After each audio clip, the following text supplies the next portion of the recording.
তারাশঙ্কর বন্দ্যোপাধ্যায় রচিত তাসের ঘর। অমর শখ করিয়া চায়ের বাসনের একটা সেট কিনিয়াছিল। 6টা পিরিচ পেয়ালা, চা দানি ইত্যাদি রংচং করা সুদৃশ্য জিনিস। দামও নিতান্ত অল্প নয়। 4 টাকা মধ্যবিত্ত গৃহস্থের পক্ষে অনেক। অমরের মায়ের হুকুম ছিল, সেটটি যত্ন করে তুলে রেখো বৌমা, কুটুম সজ্জন এলে, ভদ্রলোকজন এলে বের করো। কলিকাতা প্রবাসী হরেন্দ্রবাবুরা দেশে আসিয়াছেন। আজ তাহাদের বাড়ির মেয়েরা অমরদের বাড়িতে বেড়াইতে আসিবেন। তাহারই উদ্যোগ আয়োজনে বাড়িতে বেশ সমারোহ পড়িয়া গিয়াছে। মা বলিলেন, চায়ের সেটটা আজ বের করো তো গৌরী। গৌরী বাড়ির মেয়ে, অমরের অবিবাহিতা ভগ্নী। মা চাবির গোছাটা গৌরীর হাতে দিলেন। গৌরী বাসনের ঘর খুলিয়া জার্মান সিলভারের ট্রে সমেত সেটটি বাহির করিয়া আনিয়া বলিল, 5টা কাপ রয়েছে কেন মা? আর একটা কাপ কি হলো? এই দেখো বাপু, সবে এই আমি বের করে আনছি, আমাকে দোষ দিও না যেন। বিরক্ত হইয়া মা বলিলেন, দেখো না ভালো করে খুঁজে, ঘরেই কোথাও আছে, পাখা হয়ে উড়ে তো যাবে না। গৌরী সেটটা সেইখানে নামাইয়া আবার ভালো করিয়া ঘর খুঁজিয়া আসিয়া বলিল, পাখাই হলো না কেউ খেয়েই ফেললো সে আমি জানি না বাপু, তবে ঘরের মধ্যে কোথাও নেই। দুমদাম করিয়া মা ঘরে প্রবেশ করিতে করিতে বলিলেন, তোমার দোষ কি মা? আমার কপালের দোষ। তোমরা সব চোখ কপালের উপর তুলে কাজ করো, নিচের জিনিস দেখতে পাও না। গৌরীর চোখ হয়তো কপালের উপরেই উঠিয়া থাকে, কিন্তু এক্ষেত্রে গৌরীর অপরাধ প্রমাণিত হইল না। পেয়ালাটা খুঁজিয়া পাওয়া গেল না। মা হাঁকিলেন, বৌমা বৌমা। বৌমা অমরের স্ত্রী শৈল উপরে তখন ঘর দুয়ার ঝাড়িয়া পরিষ্কার করিয়া অতিথিদের বসিবার স্থান করিতেছিল। সে নিচে আসিয়া শাশুড়ির কাছে দাঁড়াইয়া বলিল, আমায় ডাকছেন? শাশুড়ি বাসন অন্তপ্রাণ, সিন্দুকের চাবি পুত্রদের দিয়া বাসনের ঘরের চাবি লইয়াই বাঁচিয়া আছেন। পেয়ালাটার খোঁজ না পাইয়া ফুটন্ত তৈলে নিক্ষিপ্ত বার্তাকুর মতো সশব্দে জ্বলিতেছিলেন। তিনি বলিলেন, হ্যাঁ গো রাজার কন্যে, নইলে বৌমা বলে ডাকা কি ওই বাউরিদের না ডোমেদের? শৈল নীরবেই দাঁড়াইয়া রহিল। উত্তর করা তার অভ্যাস নয়। শাশুড়ি বলিলেন, একটা পেয়ালা পাওয়া যাচ্ছে না কেন, কি হলো? একটু নীরব থাকিয়া বধূ বলিল, ওটা আমি ভেঙে ফেলেছি মা। শাশুড়ি কিছুক্ষণ বধূর মুখের দিকে চাহিয়া থাকিয়া বলিলেন, বেশ করেছ মা, কি আর বলবো বলো। সত্য কথা, এমন অকপট ভাবে অপরাধ স্বীকার করিলে অপরাধীকে মার্জনা করা ছাড়া আর উপায় থাকে না। সশব্দে দরজাটা বন্ধ করিয়া দিয়া শাশুড়ি বলিলেন, ও 5টাকেও ফেলে দেব আমি চুরমার করে ভেঙে। রাগ গিয়া পড়িল চায়ের সেটটার উপর। শৈল সবই সহ্য করে সে নীরবে দাঁড়াইয়া রহিল। শাশুড়ি বলিলেন, ভেঙেছ বলা হলো, বেশ হলো, আবার চুপ করে দাঁড়িয়ে রইলে কেন? যাও ওপরের কাজ সেরে এসো, জল খাবারগুলো করতে হবে। শৈল উপরে চলিয়া গেল। কিছুক্ষণ পরেই হাসি মুখে আসিয়া রান্নাঘরে শাশুড়ির কাছে দাঁড়াইল। শাশুড়ির মনের উত্তাপ কমিয়া আসিতেছিল। বলিলেন, নাও তোমাদের দেশের মতো খাবার তৈরি করো। শৈল খাবারের সাজ সরঞ্জাম টানিয়া লইয়া বসিয়া বলিল, সমস্তর ভেতরেই মাছের পুর দেব তো মা? মাছের পুর? হ্যাঁ, তা দেবে বই কি, বিধবা তো কেউ আসছেন না।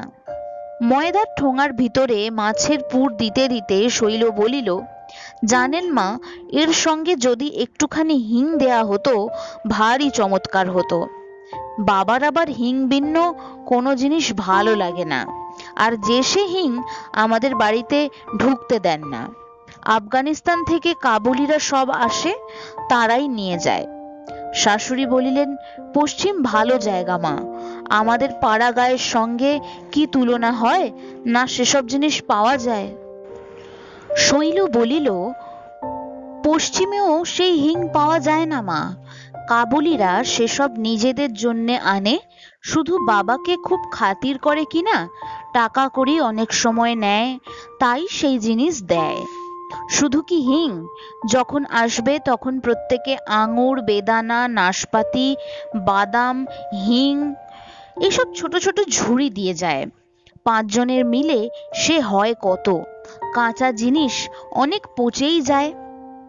ও ঘরের বারান্দা হইতে ননদ গৌরী মৃদু স্বরে বলিল, এই আরম্ভ হলো এইবার, অর্থাৎ বাপের বাড়ির গল্প আরম্ভ হইল। সত্য কথা, শৈলর ওই এক দোষ, বিনীত, নম্র, মিষ্টমুখী সুন্দরী বউটি প্রত্যেক কথায় তাহার বাপের বাড়ির তুলনা না দিয়া থাকিবে না। পাশের বাড়িতে তুমুল কোলাহল উঠিতেছিল, শাশুড়ি এবং বধূতে কলহ বাঁধিয়াছে। শৈলর শাশুড়ি বলিলেন, যা হবে তাই হোক মা, আমার বউ ভালো হয়েছে, উত্তর করতে জানে না, দোষ করলে বকবো কি, মুখের দিকে চাইলে মায়া হয়। শৈল বলিল, ওর ছেলে স্ত্রীকে শাসন করেন না কেন? জানেন মা, আমার দাদা হলে আর রক্ষে থাকতো না, সঙ্গে সঙ্গে বউকে হয়তো বাপের বাড়ি পাঠিয়ে দিতেন। একবার বৌদি কি উত্তর করেছিলেন মায়ের সঙ্গে, দাদা 3 মাস বৌদির সঙ্গে কথা কননি। শেষে মা আবার বলে কয়ে কথা বলান। তবে দাদার আমার বড্ড বাতিক, খদ্দর পড়বে হাঁটু পর্যন্ত, জামার সেই হাত কাটা, এতটুকু, তামাক না, বিড়ি না, সে এক বাতিকের মানুষ। শাশুড়ি বোধ হয় মনে মনে একটু বিরক্ত হইয়া উঠিলেন, বলিলেন, নাও নাও, তাড়াতাড়ি হাত চালিয়ে নাও, দেখো যেন মাছের কাঁটা না থাকে। শৈল বলিল, ছোট মাছ, কাঁটা বাছতেই হাত চলছে না মা, তবে এই হয়ে গেল। কড়ায় এক ঝাঁক সিঙ্গারা ছাড়িয়া দিয়া সে আবার বলিল, মা আমার কখনো ছোট মাছ বাড়িতে ঢুকতে দেন না, 2 সেরের কম মাছ হলেই সঙ্গে সঙ্গে ফেরত দেবেন, কুচো মাছের মধ্যে ময়া আর কাঠ মাছের মধ্যে মাগুর। শাশুড়ি বাধা দিয়ে বললেন, নাও নাও, তাড়াতাড়ি সেরে নিয়ে চুল টুল বেঁধে ফেলোগে। কেশ প্রসাধন অন্তে শৈল কাপড় ছাড়িতেছিল। ননদ গৌরী প্রশংসমান দৃষ্টিতে ভাতৃ জায়ার দিকে চাহিয়া বলিল, উহ, রং বটে তোমার বৌদি, তুমি যা পরবে তাতেই তোমাকে সুন্দর লাগবে, আর আমাদের দেখো না যেন কাঠ পুড়িয়ে। শৈল বলিল, এই যে দেবার নয় ভাই, নইলে তোমাকে দিতাম, আমার আর কি রং দেখছো, বাবা মা দাদা আর আমার অন্য বোনেদের যদি দেখতে, তবে দেখতে রং কাকে বলে, ঠিক একেবারে গোলাপ ফুল। গৌরী বিস্মিত হইয়া বলিল, বলো কি বৌদি, তোমার চেয়ে ফর্সা রং? হ্যাঁ ভাই, বাড়ির মধ্যে আমিই কালো। শাশুড়ি আসিয়া চাপা গলায় বলিলেন, আর কত দেরি বৌমা, ওরা যে সব এসে গেছেন। শৈল তাড়াতাড়ি মাথায় কাপড়টা দিয়া বলিল, এই যে মা, হয়ে গেছে আমার। ধনী কলিকাতা প্রবাসিনীদের মহার্ঘ উজ্জ্বল সজ্জাভূষণ রূপ সমস্তকে লজ্জা দিয়া শৈল আবির্ভূতা হইল নক্ষত্রমণ্ডলে চন্দ্রকলার মতো। প্রবাসিনীর দল মুগ্ধ হইয়া দেখিতেছিল। শৈল হাসি মুখে প্রণাম করিল। ও বাড়ির গিন্নি বলিলেন, এই যে চাঁদের মতো বউ হয়েছে তোমার দিদি, লেখাপড়া টড়াও জানে নাকি? শৈল মৃদু স্বরে বলিল, স্কুলে তো পড়িনি, বাবা স্কুলের শিক্ষা বড় পছন্দ করেন না, বাড়িতে পড়েছি, ম্যাট্রিক স্ট্যান্ডার্ড শেষ হয়েছিল, তারপরেই। কথাটা অসমাপ্ত থাকিলেও ইঙ্গিতে হইয়া গেল। ও বাড়ির গিন্নি বলিলেন, কে জানে মা, আজকাল কি যে হাল হলো দেশের, মেয়েদের আর কলেজে না পড়লে বিয়ে হচ্ছে না। আমার বউরা তো কলেজে পড়ছিল সব, বিয়ের পর ছাড়িয়ে দিলাম। শৈল উত্তর দিল, কলেজের কোর্স আমিও কিছু পড়েছি, তবে আমার বোনরা সব ভালো করে পড়েছে, বাড়িতে দাদাই পড়ান, পড়াশোনায় দাদার ভয়ানক বাতিক কিনা জানেন, বছরে 500-700 টাকার বই কেনেন, বাংলা ইংরেজি, বিলেত থেকে ইংরেজি বই আনাবেন, কাজকর্ম যদি করতে বলবেন মা, কাজকর্ম অবশ্য বাবারই বিজনেস আছে। সেই বিজনেস দেখতে বলেন তো বলবেন, সম্মুখে জ্ঞান সমুদ্র মা, চোখ ফেরাবার আমার অবকাশ নেই। কোথায় তোমার বাপের বাড়ি? এলাহাবাদ। এলাহাবাদে গেছেন নিশ্চয়ই। আমাদের সেখানে 3 পুরুষ বাস হয়ে গেল। বাবা সেখানে কন্ট্রাক্টরি করেন। কিরকম পান টান? আমি তো ঠিক জানি না, তবে মেজো ভাই বলেন মাঝে মাঝে, এরকম করে আর চলবে না মা, তুমি বাবাকে বলো। পাকা বাড়িগুলো সব ভাড়া দিয়ে নিজে সেই খোলার বাড়িতে থাকবেন, টাঙায় চড়ে কাজ দেখে বেড়াবেন, মোটর কিনবেন না, এ করে চলবে না। বাবা বলেন, এ আমার পৈতৃক বাড়ি, যেমন আছে তেমনি থাকবে, ভাঙবও না, অন্য কোথাও যাবও না। আর গাড়িও আমি কিনবো না, ছেলেরা বিলাসী হবে। আমি রোজগার করছি, তারা যদি না পারে। জানেন, লোকে বলে মহেন্দ্রবাবু এক হিসেবে সন্ন্যাসী। শৈল কথা শেষ করিয়া মৃদু মৃদু মিষ্ট হাসি হাসে। প্রবাসিনী গিন্নি এবার শৈল শাশুড়িকে বলিলেন, তাহলে ছেলের তোমার বেশ বড় ঘরেই বিয়ে হয়েছে দিদি, তোমাদের চেয়ে অনেক বড় ঘর। তত্ত্ব তলাশ করেন কেমন বেয়াইরা? বিচিত্র সংসার, বিচিত্র মানুষের মন, কোন কথায় কে যে আঘাত পায় সে বোঝা বোধ করি বিধাতারও সাধ্য নয়। তোমাদের চেয়ে বড় ঘর, এই কথাটুকুতেই অমরের মা আহত হইয়া উঠিলেন। তিনি মুখ বাঁকাইয়া বলিলেন, কে জানে দিদি, বড় না ছোট সে জানি না, তবে বৌমাই বলেন বাপেদের এই বাপেদের ওই, কিন্তু তত্ত্ব তলাশ তো দেখি না। আজ 2 বছর ওই দুধের মেয়ে এসেছে, নিয়ে যাওয়ার নাম পর্যন্ত নেই। শৈল মুহূর্তে বলিয়া উঠিল, জানেন তো মা, বাবার আমার অদ্ভুত ধরন। তিনি বলেন, যে বস্তু আমি দান করলাম সে আবার আমি কেন আমার বলে আমার ঘরে আনবো? তবে যাকে দান করলাম সে যদি স্বেচ্ছায় নিয়ে আসে তখন তাকে আদর করব, সম্মান করব, আমার বলবো। আর তত্ত্ব তলাশ এত দূর থেকে করা সম্ভব হয়ে ওঠে না। কিন্তু টাকা তো চাইলেই দেন তিনি, যখন চাইবেন তখনই দেবেন। শাশুড়ি বলিয়া উঠিলেন, কি বললে বৌমা, তোমার বাবা আমাদের টাকা দেন? কখন, কোন কালে? শৈল বলিল, আপনাদের কথা তো বলিনি মা, আপনি জিজ্ঞেস করে দেখবেন, 100, 50, 80 চাইলেই তিনি দেন, কেন দেবেন না?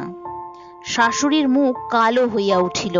শুধু স্বগ্রামবাসী নয়, উপস্থিত মহিলাবৃন্দ, প্রবাসিনী, দেশ দেশান্তরে এ সংবাদ রটিয়া যাইবে। অমরের মায়ের মাথা যেন কাটা গেল। তিনি বলিলেন, ভালো, অমর আসুক, আমি জিজ্ঞাসা করব, ঘুণাক্ষরেও তো আমি জানি না। ও বাড়ির গিন্নি বলিলেন, তোমায় হয়তো বলেনি অমর, দরকার হয়েছে শাশুড়ির কাছে নিয়েছে। অমরের মা বলিলেন, সে নেবে কেন ভাই, সে নেওয়া যে তার অন্যায়, নিজ কাজ। ছি, শাশুড়ির কাছে হাত পাতা, ছি। অমর কাজ করে কলিকাতায়, সেখানে সে অর্ডার সাপ্লাইয়ের ব্যবসা করিয়া থাকে।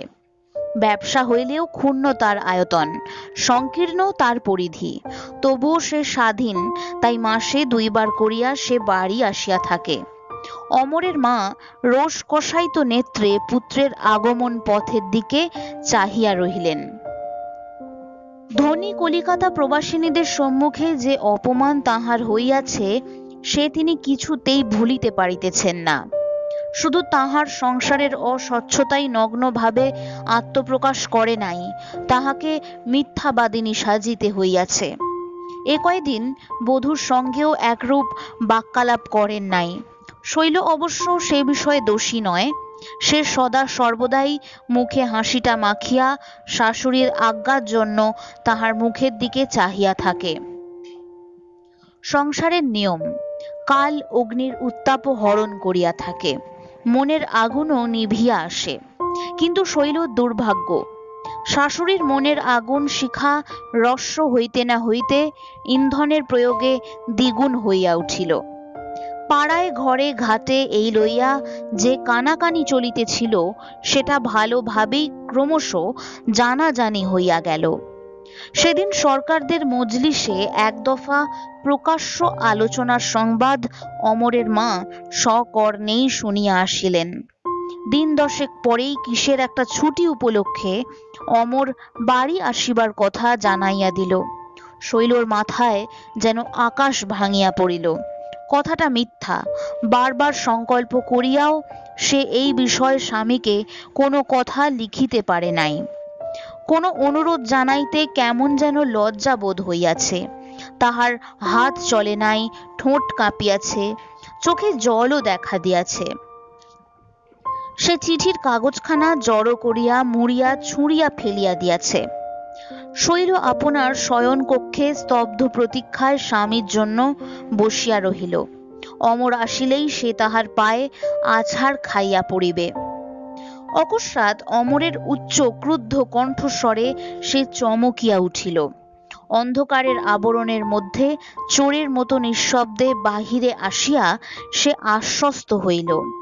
ক্রোধের প্রসঙ্গ তাহাকে লইয়া নয়। অমর বচসা জুড়িয়া দিয়াছে কুলির সহিত। এই মাইল মালের ওজন 25 তোকে 2 আনা দিলাম, আবার কত দেব?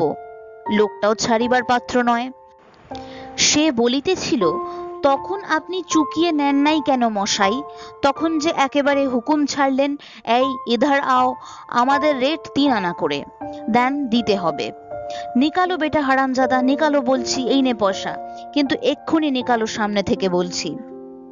পয়সা ফেলিয়া দিয়া অমর ক্রুদ্ধ পদক্ষেপে বাড়ি ঢুকিল। দেখো না, লোকসান যেদিন হয় সেদিন এমনি করেই হয়। 50 টাকা মেরে একজন পালালো, তারপর ট্রেন ফেল, আবারও বাড়ি এসেও 4টে পয়সা লোকসান। মাও বোধ করি প্রস্তুত হইয়া দাঁড়াইয়াছিলেন। তিনি শান্ত অথচ শ্লেষ তীক্ষ্ণ কণ্ঠে কহিলেন, তার জন্যে আর তোমার চিন্তা কি বাবা? বড়লোক শ্বশুর রয়েছেন, তাকে লেখো, তিনি পাঠিয়ে দেবেন। অর্থ না বুঝিলেও শ্লেষ তীক্ষ্ণ বাক্যস্বর আঘাত করিতে ছাড়ে নাই। অমর ভ্রু কুঞ্চিত করিয়া বলিল, তার মানে? মা বলিলেন, সেই জন্যেই তো তোমার পথে দাঁড়িয়ে আছি বাবা। আমি শুনবো তুমি আমাকে তোমার রোজগারের অন্ন খাওয়াও, না তোমার শ্বশুরের দানের অন্নে আমাকে পিণ্ডি দাও। তুমি নাকি তোমার শ্বশুরের কাছ থেকে টাকা চাও, আর শ্বশুর টাকা পাঠিয়ে দেন 100, 50, 80, যখন যেমন তোমার দরকার হয়। ক্লান্ত তিক্ত চিত্ত অমরের মস্তিষ্কে মুহূর্তে যেন আগুন জ্বলিয়া উঠিল। সে বলিয়া উঠিল, কে, কোন হারামজাদা, হারামজাদি এ কথা বলে? মা ডাকলেন, বৌমা।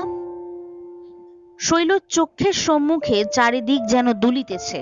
কি করিবে, কি বলিবে, কোনো নির্ধারণই সে স্থির করিতে পারিল না। শৈল বিহবলের মতো বলিয়া ফেলিল, হ্যাঁ বাবা, দেন তো। অমর মুহূর্তে উন্মত্তের মতো দেওয়ালে মাথা কুটিতে আরম্ভ করিল। মা তাড়াতাড়ি ধরিয়া ফেলিলেন। অমর বলিল, ও বাড়িতে থাকলে আমি জলগ্রহণ করব না। মা বলিলেন, আমার মাথা কাটা গেল হরেন বাবুর বাড়ির মেয়েদের কাছে, এমন বউ নিয়ে আমিও ঘর করতে পারবো না বাবা। বিচারক যেখানে বিধিবদ্ধ বিধানের মধ্যে আবদ্ধ নয়, সেখানে বিচার হয় না, বিচারের নামে ঘটে স্বেচ্ছাচার। তাই ওইটুকু অপরাধে শৈলর অদৃষ্টে গুরুদণ্ড হইয়া গেল। সেই রাত্রেই তাহার নির্বাসনের ব্যবস্থা হইল। রাত্রি 12টার ট্রেনে শৈল দেবর তাহাকে লইয়া এলাহাবাদে রওনা হইয়া গেল। শৈলকে দেখিয়াই তাহার মা আনন্দে বিস্ময়ে আকুল হইয়া বলিলেন, এ কি শৈল, তুই যে এমন হঠাৎ? শৈল ঢোক গেলিয়া বলিল, কেন মা, আমাকে কি আসতে নেই? তোমরা তো আনলে না, কাজেই নিজেই এলাম। মেয়েকে বুকে জড়াইয়া মা বলিলেন, ওরে আনতে কি অসাধ না, আমার মনে ব্যথা হয় না, কিন্তু কি করব বল। একটি দীর্ঘশ্বাস ফেলিয়া আবার বলিলেন, বাবুর রোজগার কমে গেছে, বাজার নাকি বড় মন্দা, তার উপর হৈমির বিয়ে এসেছে, খরচ যে করতে পারছি না মা। শৈল অবকাশ পাইয়া অঝোর ঝড়ে কাঁদিয়া বুক ভাসাইয়া দিল। মা বলিলেন, সঙ্গে কে এসেছে? শৈল, জামাই। শৈল বিবর্ণ মুখে বলিল, না, আমার দেওর এসেছে।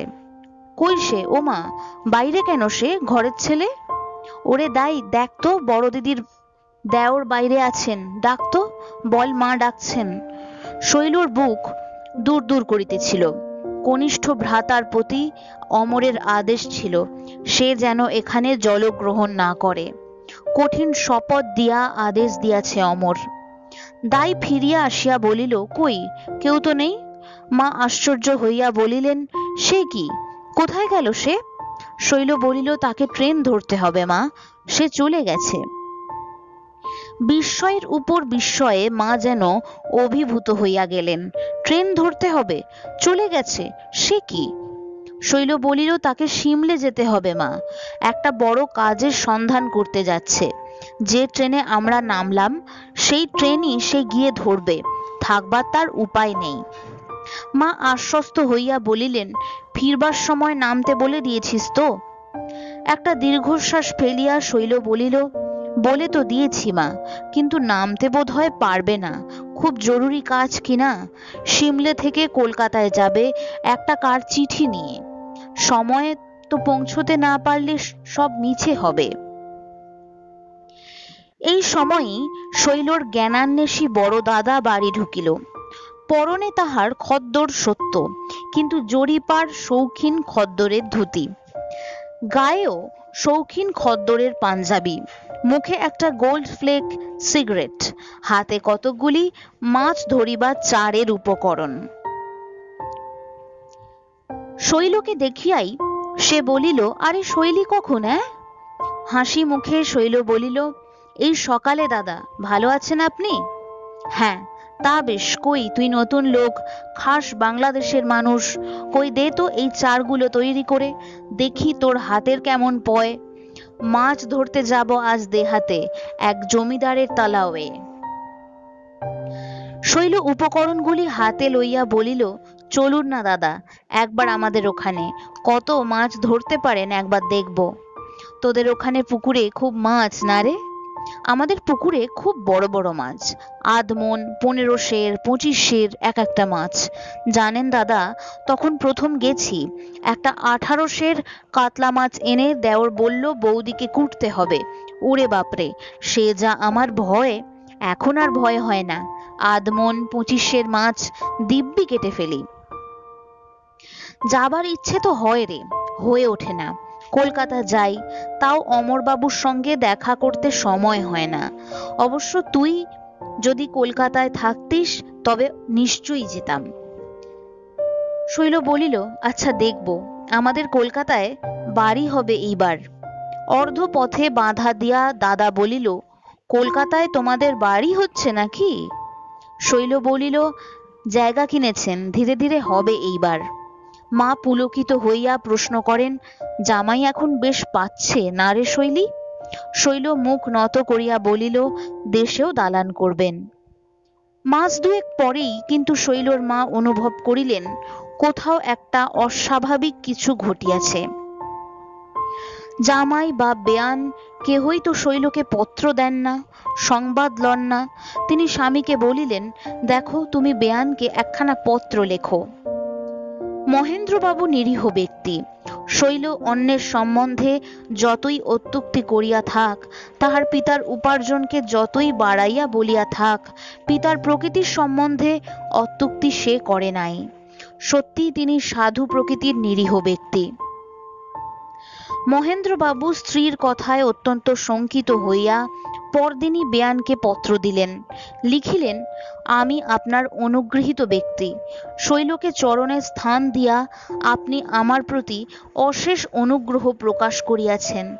আশা করি, প্রার্থনা করি, সে অনুগ্রহ হইতে আমি বা আমার শৈল যেন কখনো বঞ্চিত না হই। আমি বুঝিতে পারিতেছি না সেখানে কি ঘটিয়াছে, শৈল কি অপরাধ করিয়াছে, কিন্তু অপরাধ যে করিয়াছে তাহাতে সন্দেহ নাই। সে কোনো কথা প্রকাশ করে নাই। তবুও এই দীর্ঘ 2 মাসের মধ্যে কই আপনার কোনো আশীর্বাদ তো আসিল না। শ্রীমান অমর বাবা জীবনও তো কোনো পত্র দেন না। দয়া করিয়া কি ঘটিয়াছে আমাকে জানাইবেন, আমি নিজে শৈলকে আপনার চরণে উপস্থিত করিয়া তাহার শাস্তি দিব। তারপর শেষে আবার লিখিলেন, অমর সংবাদ না দিলেও শৈলর নিকট তাহার উন্নতির কথা শুনিয়া বড়ই সুখী হইলাম। কলিকাতায় বাড়ি করিবে শুনিয়া পরম আনন্দ হইল। আপনার মেজ ছেলের পরীক্ষার সংবাদ শুনিলাম, কয়েক নম্বরের জন্য প্রথম হইতে পারে নাই। আশীর্বাদ করি বিয়েতে সে যোগ্য স্থান লাভ করিবে। পত্রখানা পড়িয়া অমরের মায়ের চোখে জল আসিল। মনে তাহার যে ক্রোধ বহ্নি জ্বলিতেছিল ইন্ধনের অভাবে সময়ক্ষেপে, সে বহ্নি নিভিয়া গিয়াছে। প্রতি পদে তাহার শৈলর প্রতিমার মতো মুখ মনে পড়িত। বলুক সে মিথ্যা, তবু মিষ্ট কথার সুরটি তাহার কানে বাজিত। আজ বেআইয়ের পত্র পড়িয়া তাহার সকল গ্লানি নিঃশেষে বিদূরিত হইয়া গেল। শুধু বিদূরিত হইয়া গেল নয়, পুত্রবধূর উপর মন তাঁর প্রসন্ন হইয়া উঠিল। পত্রের শেষ ভাগটুকু পড়িয়া আবার তিনি সেখানটায় পড়িলেন, কলিকাতায় বাড়ি ইত্যাদি। তিনি অমরকে পত্র দিলেন, বেআইকে লিখিলেন, বৌমা আমার ঘরের লক্ষ্মী, লক্ষ্মীর কোনো অপরাধ হয় তবে কার্যগতিকে সংবাদ লইতে পারি নাই, সে দোষ আমারই। শীঘ্রই অমর বৌমাকে আনিবার জন্য যাইবে। পত্র পাইবা মাত্র শৈল পুলকিত হইয়া স্বামীকে পত্র লিখিতে বসিল। অমর আসিয়াছে, 10-12 সেরের একটা মাছ সে সঙ্গে আনিয়াছে। শৈল তাড়াতাড়ি সেটি কাটিতে বসিল। বলিল, বড় জাতের মাছ বোধ হয় ধরা পড়েনি, ওগুলো মাজলা জাত। ওদিক হইতে ভাতৃ যায়া বলিল, এই আরম্ভ হইল। শ্বশুর বাড়ির অবস্থা ভালো আর কারো হয় না। রাত্রে অমরের নিকট শৈল নত মুখে দাঁড়াইয়াছিল। অমর একখানা পত্র বাহির করিয়া দেখাইয়া বলিল, এসব কি বলতো? একটা বড় মাছ যেমন করিয়া হোক আনিবে। এখানে আমি আমাদের অনেক মাছ আছে বলিয়াছি, বেশ আমাদের 16 আনা একটা পুকুরই নেই, অথচ এখানে মুক্তার গহনার চল হইয়াছে, আমার জন্য ঝুটা মুক্তার মালা 1 ছড়া। ও কি কাঁদছ কেন শৈল? শৈল বিছানায় মুখ গুঁজিয়া আকুল হইয়া কাঁদিয়া উপাধান সিক্ত করিয়া তুলিল। সে কথা যে তাহার অমরকে মুখ ফুটিয়া বলিবার নয়।